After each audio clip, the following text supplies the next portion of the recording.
우리 같이 성경 보겠습니다. 하나님의 말씀 로마서 8장 우리 같이 보죠. 로마서 8장 1절부터 2절까지의 말씀과 8절 말씀 세 성경 구절을 우리 같이 보겠습니다.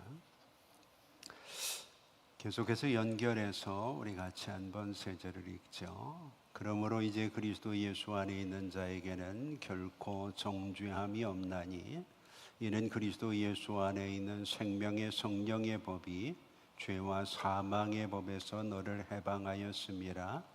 육신에 있는 자들은 하나님을 기쁘시게 할 수 없느니라. 아멘. 이제 이번 주 토요일에는 광복절이 있습니다.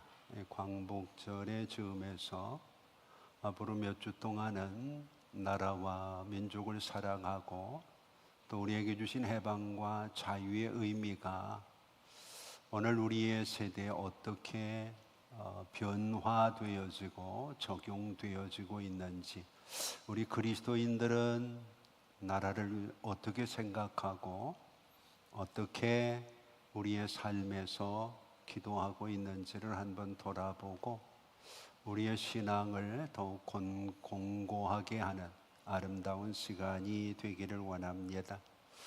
오늘 본문 8장 1절과 2절은 해방의 선언문과도 같습니다. 전혀 소망이 없고 암흑 속에 살아가던 사람들에게 이제는 해방이 되었다고 하는 선언을 바울이 하고 있는 거죠. 오늘 본문에서 우리에게 가장 중요한 주제가 되는 것은 우리가 세상을 살면서 뭔가를 얻으려고 굉장히 노력을 합니다. 근데 문제는 무엇인가를 얻는 것도 중요하지만 그것을 어떻게 누리면서 살아가느냐 하는 것도 굉장히 중요하거든요. 내가 무엇이 되는 것을 위해서 목표를 삼았던 사람이 그것이 다 되고 나니까 어떻게 해야 될지를 모르는 거죠. 가지고 있는 목표가 그것이 되기까지였으니까 이 되고 난 다음엔 생각이 없었던 겁니다. 마치 우리나라의 정치사가 그렇지 않습니까? 태어나면서부터 오직 목표는 대통령이 되기 위해서 얼마나 애들을 쓰고 얼마나 노력을 하는지 몰라요. 근데 문제는 누가 대통령이 돼도 별로 달라지지 않는다는 거죠. 목표가 대통령이 되는 것이었지 그 다음에 대통령이 되어서 무엇을 할 것인가에 대해서까지는 준비하지 못하는 경향들이 많기 때문인 거죠.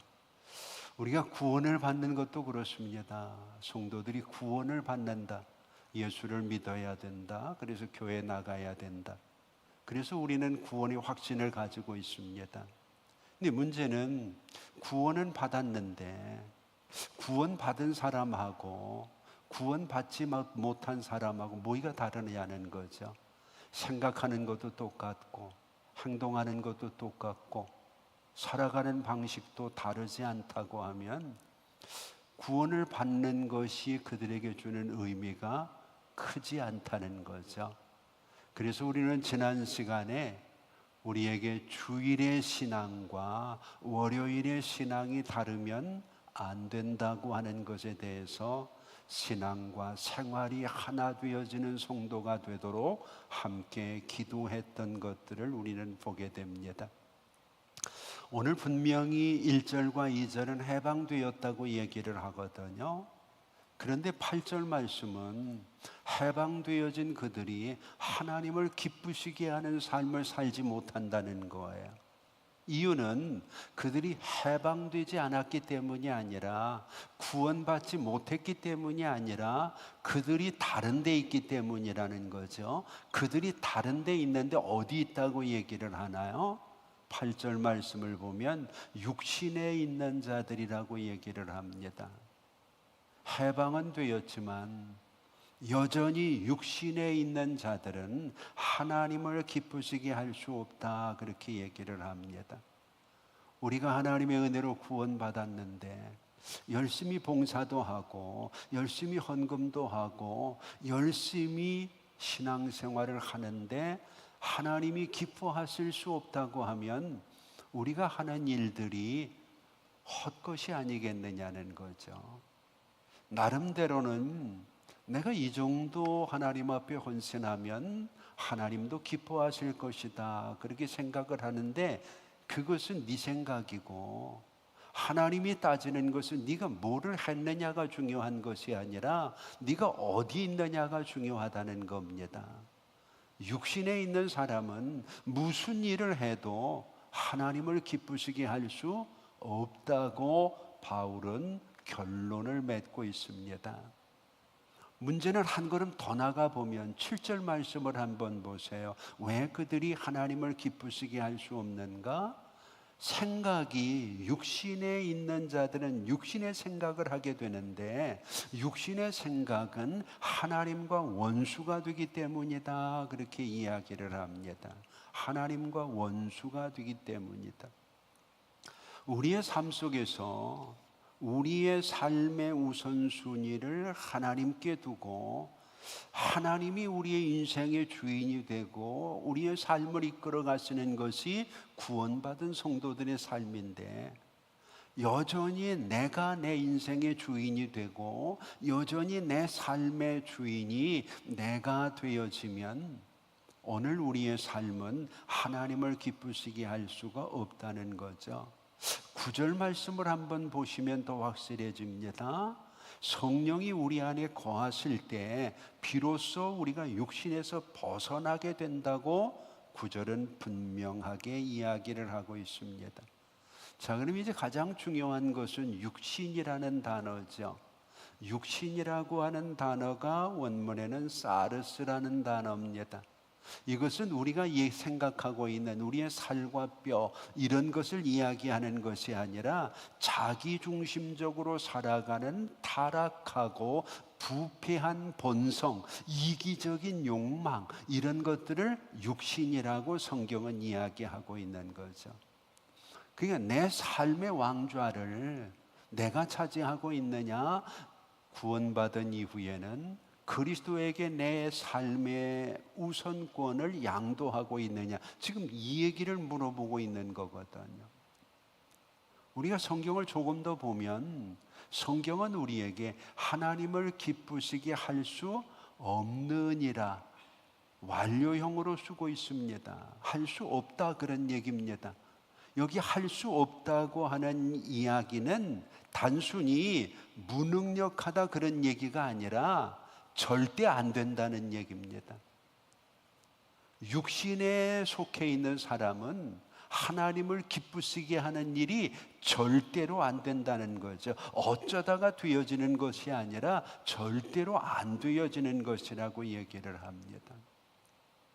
오늘 우리의 삶은 그러니까 우리가 구원을 받았다는 것 확인하는 것 중요하고, 구원을 받은 이후에 우리의 삶이 여전히 육신에 있는 삶이냐, 아니면 말씀 안으로 우리의 삶의 무게중심이 옮겨져 있느냐를 확인하는 것이 오늘 본문이 우리에게 주는 중요한 의미라고 이야기할 수가 있게 되는 거죠.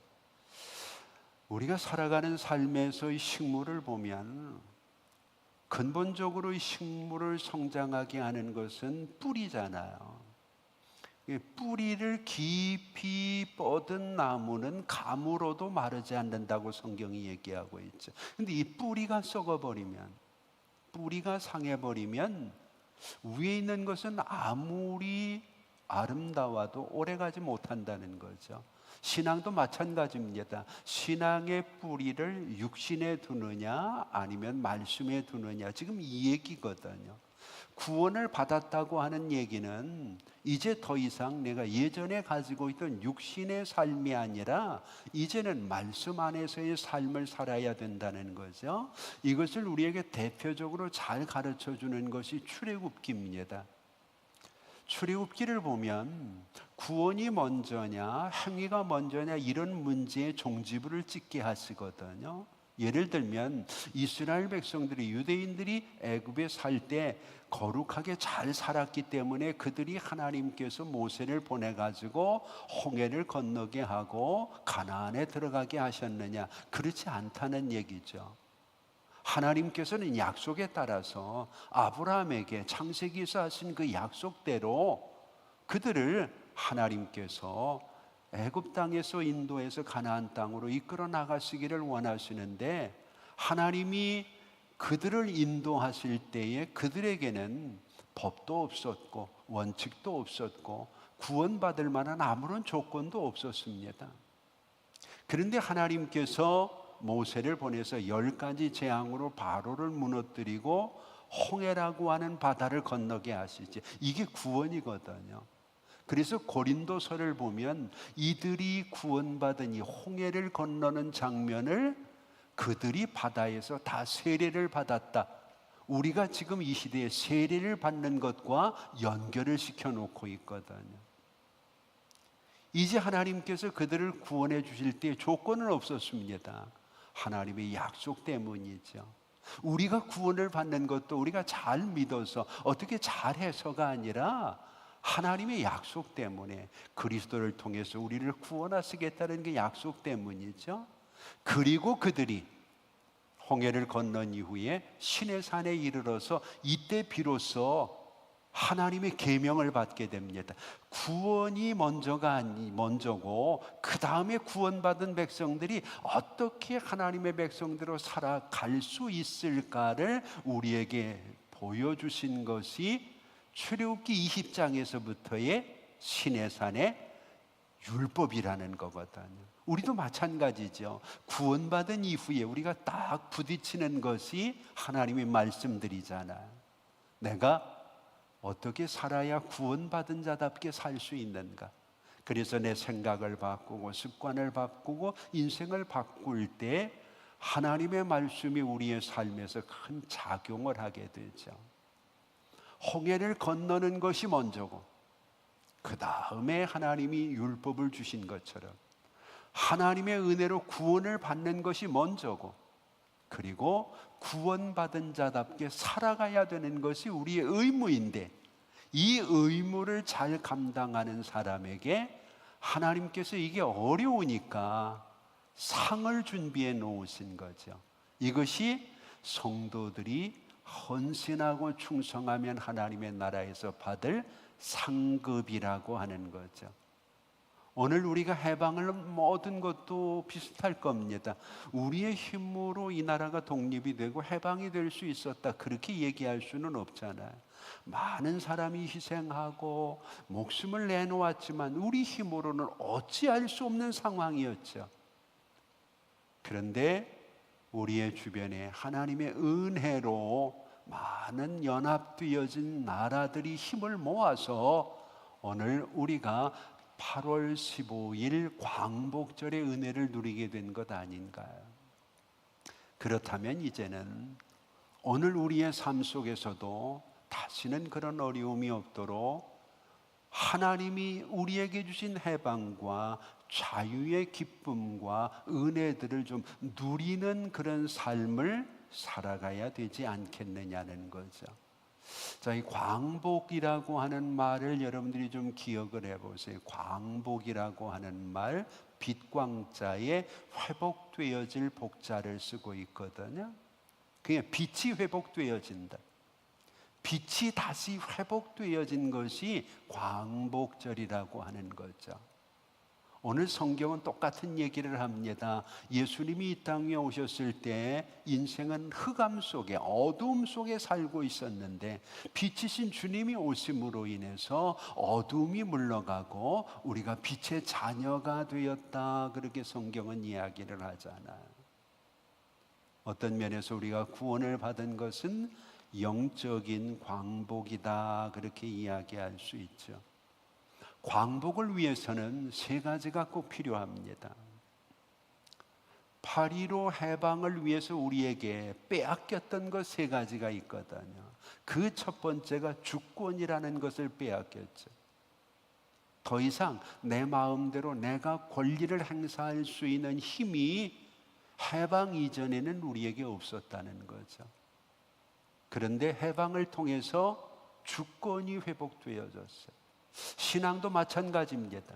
오늘 우리가 구원을 받았다는 얘기는 그동안 악한 마귀가 우리를 자꾸 어둠 쪽으로 몰아가고 있었는데, 이제 그리스도를 통해서 구원받은 사람들은 빛의 주권을 회복해야 되는 거죠. 그래서 그분이 다스리는 대로, 그분이 원하시는 대로 빛으로 나갈 수 있는 삶이 있어야 해방 이후, 구원 이후에 우리의 삶이 온전히 유지될 수 있다는 거죠. 두 번째로 중요한 회복이 영토잖아요. 해방이 되어지니까 일본 사람들이 다 도망을 가잖아요. 그동안은 그들이 힘을 가지고 그들이 차지하고 있던 땅이고, 우리 조상들은 신음하고 피해 다니고 도망 다니고 마치 종처럼 살았던 그런 상황이었는데, 해방이 딱 되고 나니까 완전히 뒤집혀진 거죠. 이 땅은 그들이 더 이상 손대지 못하는 땅이 된 거죠. 신앙도 마찬가지입니다. 예수 그리스도가 우리를 위해 십자가에 죽으심으로 우리가 이제 우리의 믿음의 주권을 회복하고 하나님의 백성이 되었으니까, 우리의 마음의 영토, 우리의 삶의 영역에 악한 마귀가 들어오지 못하도록 그 나라와 의를 구하면서 그분과 함께 우리의 영토를 지켜내야 되는 거죠.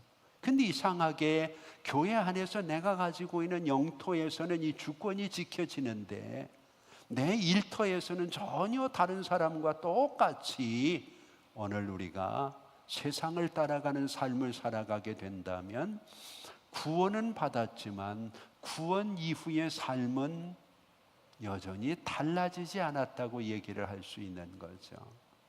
그리고 한 가지 더 나라를 구성하고 있는 가장 중요한 것이 자주적인 국민이죠. 그래서 나라를 구성하는 3요소는 영토가 있어야 되고, 주권이 있어야 되고, 국민이 있어야 되잖아요. 우리가 하나님의 백성이 되었는데 이제는 자주적으로 뭔가를 할 수 있어야죠. 그래서 하나님께서는 에덴 동산에서부터 우리에게 자유의지라는 것을 주셨어요. 내가 그만큼 믿었고 그만큼 하나님의 말씀을 들었으면 이제는 내가 하나님이 원하시는 것을 선택하고 하나님이 원하시는 것을, 기뻐하시는 일을 해야 되는데, 이게 내 스스로 안 되는 거죠. 그래서 기도도 하고 말씀으로 자신의 삶을 연단하기도 하고, 우리가 정말 해방 이후에 하나님이 주신 은혜를 자유롭게 우리의 삶 속에서 일구어 가기 위해서는 주권이 다시 회복돼야 되고, 하나님이 회복하신 거룩한 영토에 악한 어둠의 세력들이 다시 들어오지 못하도록 지켜야 되고, 무엇보다도 내가 자주적인 국민이 되어서 하나님 앞에서 자원해서 헌신하고, 자원해서 기도하고, 자원해서 하나님이 기뻐하시는 아름다운 삶을 살아야 되지 않겠느냐는 거죠. 이것이 오늘 본문이 우리에게 강조하고 있는 대단히 중요한 부분입니다. 미국의 유명한 철학자인 산타아나라고 하는 사람은, 뼈아픈 과거를 기억할 줄 모르는 사람은 과거를 되풀이하게 된다 그랬습니다. 그러면서 슬기로운 사람은 경험 속에서 지혜를 배우고, 지혜로운 민족은 역사 속에서 교훈을 얻는다고 이야기했죠. 오늘 우리는 과연 어떤 모습으로 하나님 앞에서 매년 광복절을 맞는데, 금년이 벌써 81주년이거든요.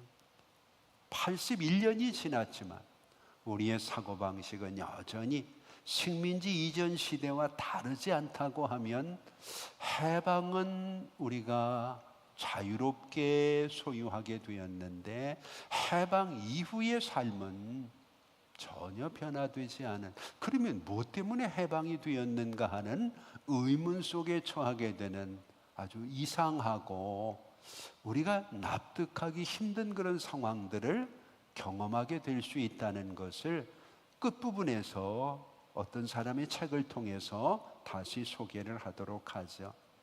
자, 오늘 본문에서 다시 한번 우리가 기억을 합시다. 오늘 본문은 우리에게 우리의 삶 속에서 우리가 해방을 얻었다는 것을 구체적으로 이야기하면서 우리가 살아갈 때 해방을 얻었다. 이런 것은 죄에 대해서 우리의 자유를 속박하고 있는 것에서 우리가 자유롭게 되었다는 것을 성경이 말하고 있다고 이야기하고 있습니다. 그래서 해방은 꼭 자유를 전제해야만 됩니다. 자유는 대단히 위대한 것이죠. 이 해방과 자유를 얻기 위해서 얼마나 많은 사람들이 희생하고 노력하고 애를 썼는지 우리는 알게 되죠. 성경을 보면 자유를 갈구하는 사람은 참 많습니다. 그런데 그것을 자기의 것으로 누리지 못하는 사람들이 의외로 많죠. 그 대표적인 사람이 아마 탕자라는 사람일 겁니다. 누가복음 15장에 보면 탕자는 아버지 밑에서 내 마음대로 살지 못하는 것에 대해서 늘 불만을 가지고 있던 사람이, 그렇다고 뭐 생각이 바른 것도 아니고 행동이 또 착한 것도 아닌데 늘 그는 자유롭게 살기를 원했습니다. 그래서 어느 날 아버지에게 도전을 하죠.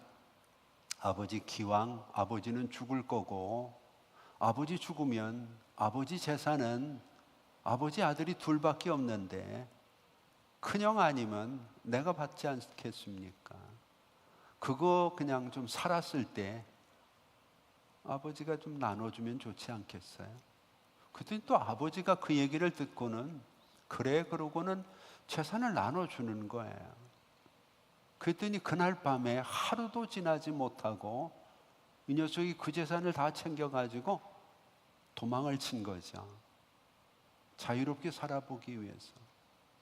그리고 자기 마음대로 사는 겁니다. 자기 생각대로, 자기 뜻대로. 처음에는 뭔가 되는 것 같고 행복한 것 같았는데 여러분들은 그 마지막 결말을 아시지 않습니까?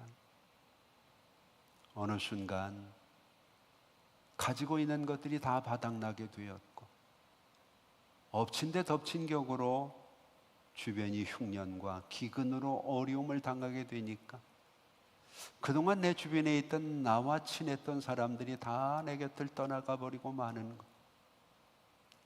오죽해야 그가 평소에 해보지도 않았던 돼지들을 치는 일을 하게 됩니까? 그러다가 이 녀석이 생각이 버뜩 든 것이 내가 여기서 이 고생을 하느니 차라리 아버지의 집에 가면 아버지의 집에는 나 같은 품꾼들이 참 많은데 거기 가서 일하면 덜 고생하지 않겠나 이렇게 생각을 하고 아버지의 집으로 가는 겁니다. 자유를 위해서 떠났던 사람이 내가 생각하는 자유를 포기하고 아버지를 향해서 다시 옛날로 돌아가는 거죠. 자, 아버지의 집에 돌아간 이후에 그에게는 진짜 자유가 생겼습니다. 밖에서는 누리지 못했고 자기 마음대로 할 때에는 전혀 상상하지 못했던 자유로움이 그에게 주어진 것을 우리는 바라보게 되죠. 오늘 우리도 마찬가지입니다.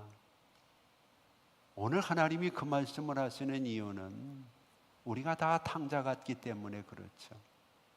그러면 본래 우리의 모습이 어땠는지를 한번 찾아봐야죠. 창세기에 보면 하나님이 사람을 만드시고 하나님 보시기에 참 좋았다 그랬거든. 그런데 탕자처럼 아담과 하와가 좀 자유롭게 살기를 원하는 거죠. 이때 그들이 남용을 했던 게 자유의지잖아요. 그래서 하나님이 하지 말라고 하는 선악과를 따먹습니다. 그리고는 제 마음대로 될 줄 알았어요. 근데 성경을 보면 이들이 궁극적으로 선악과를 따먹게 되어지는 이유가 하나 나오거든요. 사탄이 계속 그들을 꼬이지만 사탄이 궁극적으로 던진 한마디 때문에 그렇습니다. 너희가 이것을 따먹는 날에는 하나님과 같이 된다. 하나님과 같이 된다고 하는 얘기에 이들이 두 번도 생각을 하지 않고 그걸 따먹습니다. 인간은 언제부터인가 이 단어의 매력을 느낍니다. 그래서 에스겔서를 보면 원래 천사들을 하나님께서 아름답게 만드셨는데 이 천사들이 하나님같이 되려고 반란을 일으키게 되죠. 이 반란을 일으키는 우두머리가 루시퍼라고 하는 천사였습니다. 이 루시퍼를 중심으로 해서 천사들이 우리도 하나님처럼 될 수 있다. 하나님이 얼마나 천사들을 잘 만들어 놓으셨는지 그들이 못할 일이 없는 거죠. 그래서 그들이 힘을 합해 가지고 하나님께 도전을 하게 됩니다. 하나님께서 이러라고 너희에게 그런 능력을 준 게 아닌데, 그래서 그들을 루시퍼를 중심으로 해서 세상으로 내쫓아 버립니다. 이 내쫓아버린, 하나님이 내쫓으신 이 무리가 사탄입니다.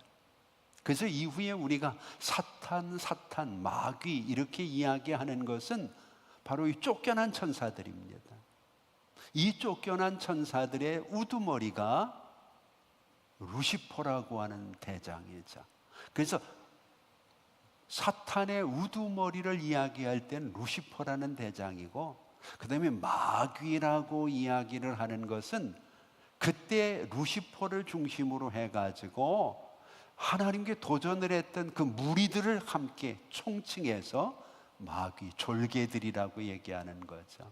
그래서 성경을 우리가 읽다 보면 사탄이라는 말이 나오는 것은 우두머리를 얘기하는 거고, 그 다음에 마귀라는 이야기들이 나오는 것은 그 부하들, 졸개들을 이야기하는데, 이 마귀의 족보도 연구를 해보면 재미가 있습니다. 오늘 주제는 아니니까 우리가 뭐 깊이 생각을 할 거는 없고 다음에 기회가 되면 말씀을 드리고, 이 아담과 하와가 탕자에 비유어 나오는 그 똑같거든요. 자기에게 주어진 하나님 보시기에 힘이 좋은 그런 모습들을 가지고 감사하고 감격하고 하나님의 은혜 안에 살려고 하는 게 아니라 하나님과 같이 될 수 있다고 하는 말에 도전을 하죠. 이후에 여러분들이 아시는 것처럼 하나님이 바벨탑을 무너뜨리시잖아요. 이때 그들이 가지고 있던 생각도 똑같은 생각입니다. 우리가 대를 쌓아서 하늘에 닿게 하자. 이 얘기는 하나님같이 되고 싶다는 얘기거든요. 이 시대에도 우리도 마찬가지입니다. 어느 순간에 하나님이 왜 해방 이후의 삶에서 육신에 속해 있는 사람은 하나님을 기쁘시게 할 수 없다고 얘기하는가? 하나님과 같이 되려고 하니까요. 하나님이 계셔야 될 자리에 자신이 앉아 있거든. 내 생각, 내 뜻, 내 가지고 있는 경험들. 그래서 여러분들이 그 CCC에서 사용하고 있는 사형리라고 하는 전도책자를 보면 원을 그려놓고 그 마음에 의자가 하나 있습니다. 그 의자의 한가운데 예수가 앉아 있어야, 십자가가 올라가 있어야 그 사람이 믿는 사람이고 구원받는 사람인데, 이 그림 속에 보면 거기에 내가 떡하니 올라 있거든. 마음의 의자에 내가 앉아 있어요. 그리스도는 저 구석에 계시거든. 안 믿는 것은 아닌데 전혀 그리스도께서 하나님의 말씀이 영향을 미치지 못하는 그런 삶을 살아가는 안타까운 모습을 우리에게 보게 되죠. 오늘 이런 이야기 한번 하고 말씀을 좀 마무리합니다. 2002년 월드컵 때 19살의 나이로 영국의 한 청년이 한국을 방문했습니다. 그리고 그것이 2년이 되어가지고 한국이 너무 좋아서 한국과의 관계를 끊지 못하고 2010년 이코노미스트지의 한국 특파원으로 다시 한국으로 파견을 받았죠. 그래서 10년 이상 한국이 좋아서 한국에서 살면서 한국에 대해서 느끼고 배우고 알았던 것들을 다 모아가지고 책을 썼습니다. 이 사람이 쓴 책이 제목이 대단히 재미있죠. 기적을 이룬 나라, 기쁨을 잃은 나라. 책 제목입니다. 기적을 이루었지만 기쁨을 잃어버린 나라가 한국이라는 겁니다. 그 청년의 이름이 다니엘 튜더라고 하는 사람입니다.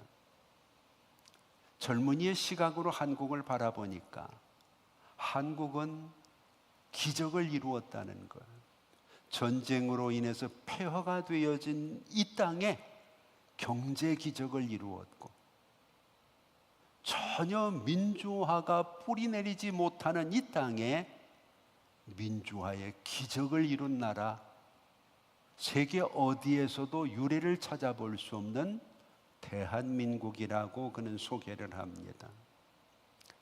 그러면서도 불구하고 이 민족들은 그렇게 엄청난 기적을 이루었는데도 기쁨이 없더라는 거죠. 기적은 있는데 기쁨이 없다. 그래서 오늘 이 책을 여러분들에게 소개하는 이유 중에 하나가 여러분들의 인생에도 죄에서 구원받는 기적을 이루었음에도 불구하고 하나님이 우리에게 주시는 기쁨을 누리고 있는가? 정말 내가 예수님 때문에 기뻐하고 즐거워하고 행복해하는 해방 이후의 구원 이후에 우리에게 주어진 삶이 감격적인 삶인지를 한번 함께 생각을 해보자는 거죠. 이 친구는 이 책에서 왜 기적을 이룬 나라가 기쁨을 누리지 못하고 기쁨을 잃어버렸는가? 그 이유를 6가지로 주장을 하고 있어요. 대한민국을 한마디로 그는 이렇게 평가를 하죠. 삼성을 보유한 나라, SK를 보유한 나라, LG, 현대, 기아 같은 세계적인 기업을 보유한 나라인데 이상하게 거기서 나오는 혜택들을 잘 누리지를 못한다는 거죠. 보유는 했는데, 기적은 이루었는데 기쁨은 잃었다는 거죠.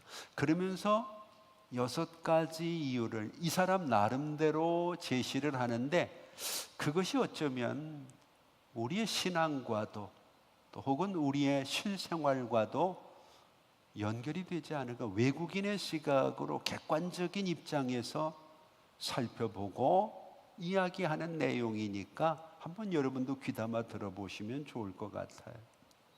첫 번째 그가 주장하는 이유는 체면 인프레라고 하는 겁니다. 체면 문화. 도대체가 만족이 없고 기쁨이 없고 행복이 없는 이유가 뭘까? 고민을 많이 하고 생각을 하고 찾아봤다는 거예요. 그랬더니 다른 사람의 눈치를 보는 일들이 외국과는 비교할 수 없을 만큼 한국 사람들에게 강하다는 것. 멀쩡하게 행복했던 사람이, 즐거웠던 사람이 누군가를 만나고 나오면 갑자기 마음이 곤두박질 치는 거야. 내가 가지고 있던 행복을 행복으로 느끼지 못하는 거죠. 이것을 눈치 문화, 체면 문화라고 이야기를 하죠. 그래서 그 사람은 이런 얘기를 합니다. 책에서 대한민국 사람들은 체면 문화 때문에 행복할 겨를이 없다, 그렇게 얘기를 해요. 가장 관심을 갖는 것은 다른 사람이 나를 어떻게 보느냐. 영국 청년이 바라볼 때 한국 사람들이 기적을 이루어 경제 기적을 이루고 정치 기적을 이루었는데 그럼에도 불구하고 그러지 못한 사람들만큼 기쁨으로 살아가지 못하는 이유는 나를 살피기보다는 다른 사람이 나를 어떻게 보는가, 이것에 굉장히 깊은 관심을 가졌기 때문이다. 그래서 세계 어디를 봐도 체면 문화가 이렇게 강하게 역사의 흐름을 지배하는 나라가 없더라는 거죠. 오늘 여러분들은 어떤가? 내가 길을 가다가 넘어졌어요. 무릎이 깨져서 피가 나는데도 일단은 주변을 살피잖아요. 민망해서, 내가 넘어진 것이 부끄러워서, 아파도 다른 데 가서 살펴보고 아프는 경향들이 꽤 있잖아요. 우리 신앙생활을 하면서도 이 체면 문화 때문에 신앙이 더 이상 발전하지 못하는 경향들이 꽤 있어요. 어쩌면 오늘 여러분들이 이 자리에 나온 이유 중에 하나도 그것 때문에, 내가 교회 집사인데 주일날 교회 안 가면 다른 사람들이 또 뭐라고 생각할까? 그렇다면 구원 이전과 구원 이후의 삶이 별로 다르지 않은 것 아니겠느냐는 거예요. 두 번째로 그가 이야기하는 것은 새것 애호증이라는 겁니다. 네오필리아라는 거죠. 새것 애호증. 한 것에 오래도록 관심을 가지고 그것을 유지하고 발전시키기보다는 새 개 나오면 바꿔버리는 일이 우리 한국 사람들이 굉장히 빠르다라는 거죠. 그래서 새로운 휴대폰이 성장할 수밖에 없는 구조를 가지고 있다는 것. 하나를 사면 몇 년씩 쓰는 외국인들과는 다르게 3개월 단위, 6개월 단위로 막 바뀌니까 자기는 정신이 하나도 없는데 한국 사람들은 그걸 따라가더라는 거죠. 새것 애호증이라고 그는 이야기를 합니다. 세 번째로 그는 외모 강박감을 이야기하고 있습니다. 외모 강박감. 이것 때문에 한국이 선풍적인 열풍을 타고 있는 것이 성형이라고 얘기를 했어요. 이 친구는 어느 나라도 이렇게 성형의술이 이렇게 발달되어지고 성형외과 의사들이 매력적인 직업 조군이 되어지는 그런 일들이 없는데 자기가 와서 한국에 보니까 이게 이상하더라는 거죠. 체면 인플레도 심하고 새 것에 대한 애호증도 심하고 외모에 대한 강박증도 굉장히 심하죠. 그래서 요즘에 유행하는 젊은이들의 말은 얼굴을 갈아 끼웠다 이런 얘기 참 많이 합니다. 예전에는 이게 전혀 나올 수 없는 얘기인데 요즘엔 완전히 그냥 얼굴이 바뀌어지는 그런 경향들이 있는 것 같죠. 그래서 이 친구는 세 번째는 외모 강박증이다. 그리고 네 번째로 그가 이야기하는 것이 완벽주의라는 거죠. 이 완벽주의가 어디까지 뻗쳤느냐 하면 결혼을 할 때 상대를 고를 때에도 이 완벽주의가 작용을 한다는 거죠. 그래서 내가 가지고 있는 어떤 기준에 완벽하게 맞지 않으면 결혼을 하지 않으니까 결혼 연령이 자꾸 높아진다는 거죠. 그래서 외국에는 없는 한국에만 있는 언어로 우리가 잘 아는 엄친아, 엄친딸 이런 얘기를 자기는 자기 나라에서 들어본 적도 없고 상상도 못했던 얘기인데 한국에 오니까 이걸 보편적으로 쓰더라는 거죠. 쟤는 엄친아야 이런. 이것이 어떤 면에서는 완벽주의에 대한 강박감 때문에 그렇다는 거죠. 그리고 이 친구 다섯 번째로 이런 얘기를 했어요. 산업 분야에서도 끊임없이 성취와 경쟁의 선두를 점하기 위해서 압박감을 준다는 겁니다. 내가 가지고 있는 어떤 기술의 노하우를 가지고 뭔가를 발전시키는데 자연스러운 현상을 요구하는 게 아니라 자꾸 압박을 줘가지고 경쟁 체제를 만들어 버리니까 거기서 오는 스트레스가 내가 많은 것들을 얻지만 기쁨을 누리게 하지 못하는 경우가 꽤 많더라는 거죠. 마지막으로 그는 이야기합니다. 한국 사람들이 가장 많이 가지고 있는 강박감 중에 또 한 가지는 영어에 대한 강박감이라는 거예요. 영어에 대한, 외국어에 대한 강박감. 그래서 어려서 아이들이 말을 배우기 전부터 남의 나라 말을 배우게 하는 나라는 여기밖에 없다는 거예요. 그러지 않아도 되는데 이 친구가 바라본 기적은 이루었는데 기쁨이 없는 그런 구체적인 이유들이 오늘 우리의 현실 속에서 신앙을 통해 구원은 얻었는데 구원의 감격과 기쁨은 누리지 못하는 경향이 우리에게 있지 않은가. 그래서 교회 이름들이 참 중요하지만 우리 교단, 우리 노회의 교회 가운데 교회 이름을 구원의 감격교회라고 지은 교회가 있어요. 구원의 감격교회. 이름이 좀 길지요? 미국에서 공부한 젊은 목사님이 와서 교회에 와서 보니까 구원은 받았는데 감격이 없더라는 거죠. 그래서 원래 가지고 있던 교회 이름을 바꿔버린 겁니다. 구원의 감격교회. 지금 구원의 감격이 그 교회에 되살아났는지는 잘 모르겠습니다만 그의 눈에 비춰진 교회의 모습이겠죠. 오늘 우리는 어떤가요? 구원에서 멈춘 신앙인들이 너무 많거든요. 해방에서 멈추어버린 우리 민족이 아니라 해방 이후에 기적을 기쁨으로 승화시킬 수 있는 민족이 된다면 오늘 우리가 하나님 앞에 더 좋지 않겠느냐는 거죠. 자, 그러면 우리가 육신을 따라 살지 않고 이제는 구원 이후에 감격스러운 삶을 살기 위해서는 어떻게 해야 되느냐?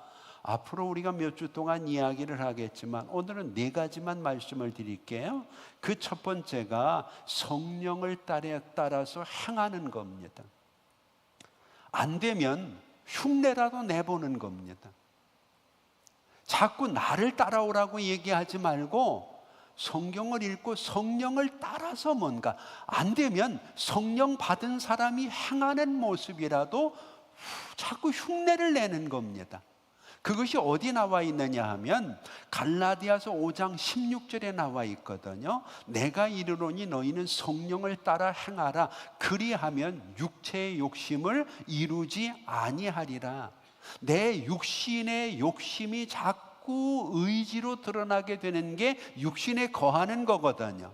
그러니까 육신에 있는 자, 사르스의 삶을 살지 않기 위해서는 다른 방식이 들어와야 되는데 예수를 믿으면서도 자꾸 내가 원하는 대로, 내가 바라는 대로 자꾸 살려고 하니까 변화가 안 된다는 거예요. 기적은 일어났는데, 죄에서 구원받는 기적은 나타났는데 그 기적을 누리는 기쁨은 없어서 신앙생활 하면서 자꾸 왜 이렇게 신앙생활이 갈수록 어렵지? 힘들지?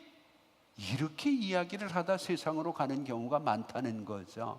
그 이유는 성령을 따라서 행해야 육체의 욕심, 소욕을 누릴 수가 있는데 성령께 내 마음을 내어드리지 않기 때문에 그렇다는 거죠. 그래서 구체적으로 여러분들에게 요청하는 것은 하루를 시작할 때라도 성령님, 오늘 제 생각과 제 감정 그리고 제 입술, 내 말까지라도 성령님이 좀 다스려 주시기를 원합니다.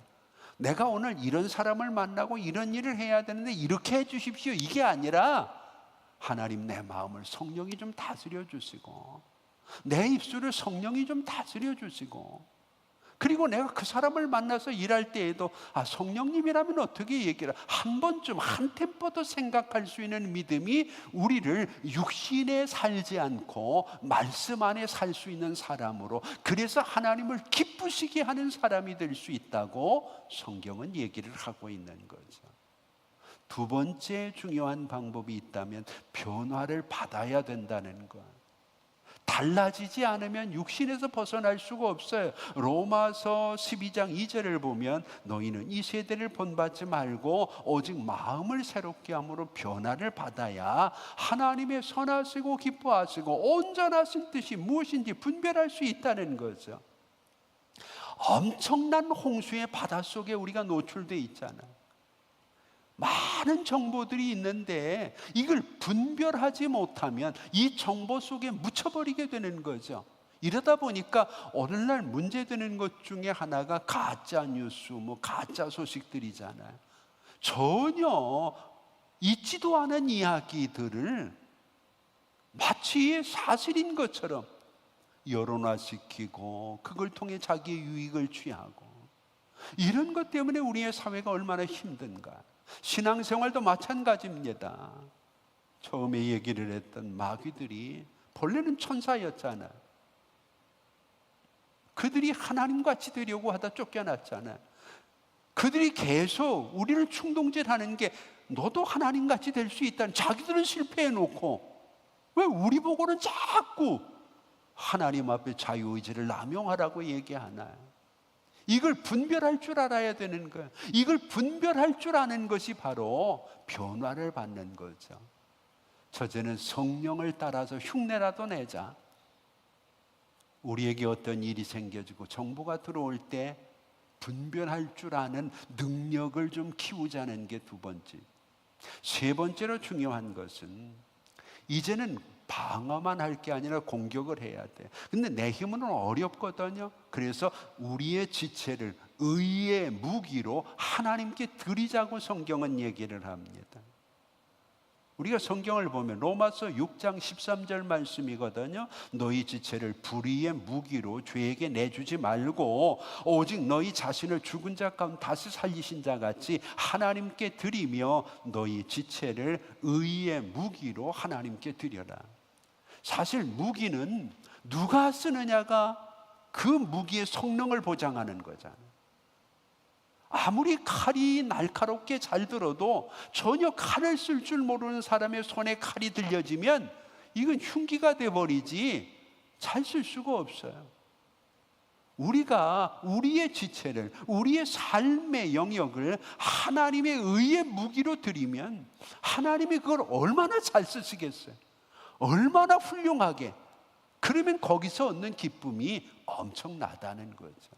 근데 그걸 내가 끌어안고 내가 어떻게 해보려고 하다 보니까 내 가지고 있는 그 작은 소견 안에서는 의로운데 결국은 이기적인 게 되고 마는 거죠. 마지막으로 한 가지 더 이야기하면 로마서 12장 1절이죠.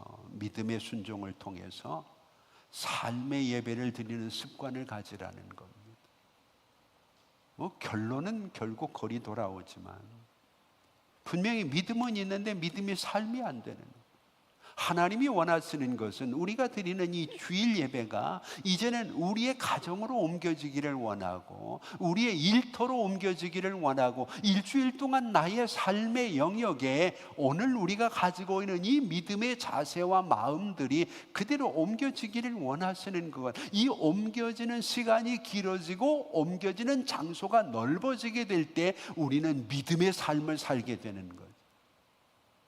그런데 여기서는 굉장히 다 믿음의 삶으로 인내도 하고 하나님을 바라보는데 이 문을 나서면서부터 전혀 신앙과 삶이 딱 떨어져 버리니까 다음 주에 오면 이번 지난주와 전혀 조금도 달라지지 아니한 삶이라면 오늘 우리가 구원 이후의 삶이 달라졌다고 이야기하기 어려워진다는 거예요. 내가 10년을 믿었습니다. 그러면 10년을 믿은 내가 10년을 믿지 않은 저 사람과 어떻게 내 삶이 다른가? 이것을 우리는 삶의 예배라고 얘기를 하는 거죠. 그래서 오늘 우리는 강대상이 앞에 있지만 이 강대상을 전부 짊어지고 가는 겁니다. 우리의 삶의 영역으로. 가정에 가서 여러분들이 이 강대상 내려놓고 여러분들이 저처럼 거기에 서 있는 겁니다. 가정에서 무슨 일을 결정할 때 여기서 목사가 말하는 것처럼 나도 하나님께서 원하시는 것이 무엇일까를 이야기하고 선포하고 온 식구들이 따라올 수 있는 그런 삶을 살아갈 때 믿음의 삶이다, 그렇게 얘기할 수 있겠죠. 오늘 여러분, 해방은 하나님의 은혜로 주어진 것인데 우리가 이 해방의 자유를 누리고 있는지 한번 돌아보면서 오늘 본문의 말씀처럼 우리에게 네 가지의 성령을 따라서 행하는 일, 변화를 받아 시대를 분별할 수 있는 능력을 갖는 일, 내가 가지고 있는 시간이나 삶이나 지체나 물질이나 하나님 앞에 의의 무기로 드릴 수 있는 방법은 없을까? 그리고 내 믿음을 생활로 연결해서 믿음의 예배를 드리는 삶의 예배가 살아있는 우리 성도와 민족들이 될 수 있기를 주의 이름으로 축복합니다. 기도하겠습니다.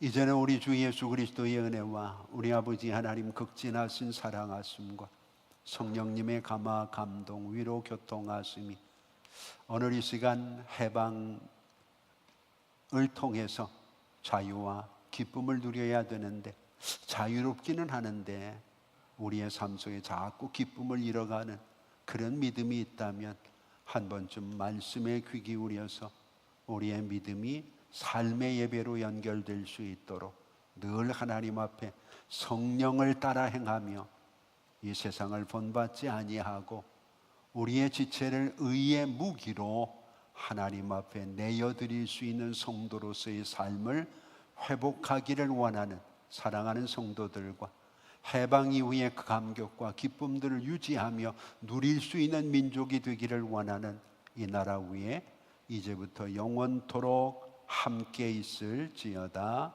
아멘.